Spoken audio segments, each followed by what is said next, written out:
Have you ever heard the claim that the Bible instructs a rape victim to marry her attacker? It's a disturbing thought, isn't it? Such a statement can cause a ripple of discomfort, even outrage. But is it true? This video will delve into the pages of the Bible, exploring this claim and its origins. We'll examine the scriptures in detail, seeking to understand the context and the meaning behind the words. Now let's dive into the scriptures and find out the truth. To understand any text, especially a religious one, context is key. The Bible is no different. Now, the term context here refers to historical, cultural, and linguistic factors that surround a given piece of text. These elements are crucial in interpreting and understanding any written work, and the Bible, with its rich and complex history, is certainly no exception. Let's first consider the historical context. The Bible is a collection of texts written over a span of thousands of years. It was a time when societies and norms were vastly different from what we know today. These changes in societal structures, values, and norms over time can significantly impact how we should interpret the scriptures. Next, we move on to the cultural context. The Bible was written in a multitude of cultures, each with its unique traditions, customs, and legal systems. Many of these cultures are far removed from our present-day understanding, making it essential to consider these cultural differences when interpreting the Bible. Finally, we delve into the linguistic context. The original languages of the Bible, Hebrew, Aramaic, and Greek, are rich and nuanced.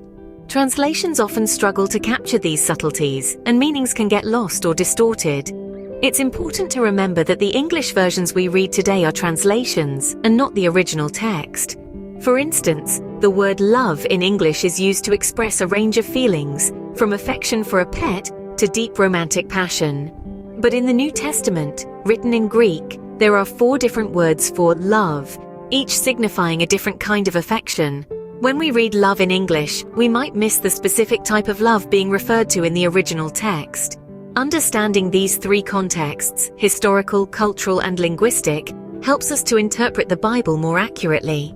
It allows us to see beyond our modern lenses and appreciate the scriptures in their original light.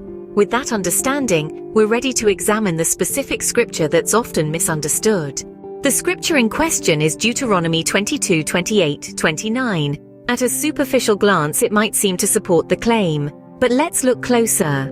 This passage reads, "If a man happens to meet a virgin who is not pledged to be married and seizes her and lies with her, and they are discovered, he shall pay her father 50 shekels of silver. He must marry the young woman, for he has violated her. He can never divorce her as long as he lives." Here, there is a key Hebrew term that warrants discussion. The word often translated as seize is tafas, which can also mean to lay hold of or to take. It's worth noting that this term is not the standard Hebrew word for rape, which is chazak. The choice of tafas over chazak in this scripture could indicate a situation that is not an act of violent assault, but rather one of seduction or persuasion. Furthermore, the phrase, "and they are discovered," suggests that this was not a case of a hidden violent crime, but rather a consensual act that was later found out. The man's actions are still wrong, as he took advantage of a woman who was not his wife, but the situation is not quite as severe as the claim might suggest. Another important consideration is the cultural context of the time. In ancient Israel, a woman's value was often tied to her virginity. If a man seduced a virgin, he would have significantly reduced her chances of getting married, which could lead to a life of poverty and social ostracization for her. Therefore, the man is required to marry the woman and provide for her, as a way of taking responsibility for his actions. This interpretation does not in any way excuse or condone the man's actions. It merely provides a different perspective on the scripture, one that is perhaps less shocking, but still deeply serious. So we see that the scripture is not as clear-cut as it first appears. But why would such a law exist in the first place, even if it refers to seduction and not rape? It's a question that might be swirling in your thoughts right now. To comprehend this, we must peel back the layers of time and delve into the historical and cultural context of this law. Let's journey back to ancient Middle Eastern societies that were vastly different from ours today. In these times, a woman's value was often tethered to her virginity. This wasn't a matter of personal dignity or self-worth as we understand it today, but rather a societal construct born from the norms and customs of the time. Virginity was seen as a form of social and economic capital. a criterion that determined her marital prospects and her family's honor. Now let's think about the law we're discussing. This law was nestled within this societal framework. Its purpose was not to belittle or degrade women, but rather to protect them and their families from the potential ramifications of premarital sex. If a woman was seduced and lost her virginity before marriage, it could have serious consequences for her and her family. This law was designed to ensure that the man involved took responsibility for his actions. It required him to marry the woman and provide for her, thereby shielding her from the potential social and economic fallout. It was a safeguard, a means of protection in a society where the alternatives could be dire. That said, it's essential to remember that the Bible's laws are not static. They were given to specific people in specific cultural and historical contexts. They're not universal prescriptions for all time, but rather reflect the societal norms and values of the period in which they were written. As we interpret these laws today, we must do so with an understanding of their original context and purpose. This allows us to glean the underlying principles they convey without getting caught up in the specific cultural practices they reflect. It's clear that this law was about protection, not punishment. And it's equally clear that it must be understood within its historical and cultural context. But what does the Bible actually say about rape? This is a question that often arises in discussions about the interpretation of biblical texts. To answer it, let's delve deeper into the scriptures, beyond the controversial ones, and explore what the Bible truly communicates about such heinous acts. Let's consider Deuteronomy 22:25-27, a scripture that provides a clear perspective on this issue. The verse says, "But if out in the country a man happens to meet a young woman pledged to be married and rapes her, only the man who has done this shall die. Do nothing to the woman. She has committed no sin deserving death. This case is like that of someone who attacks and murders a neighbor." Here, the Bible explicitly condemns rape.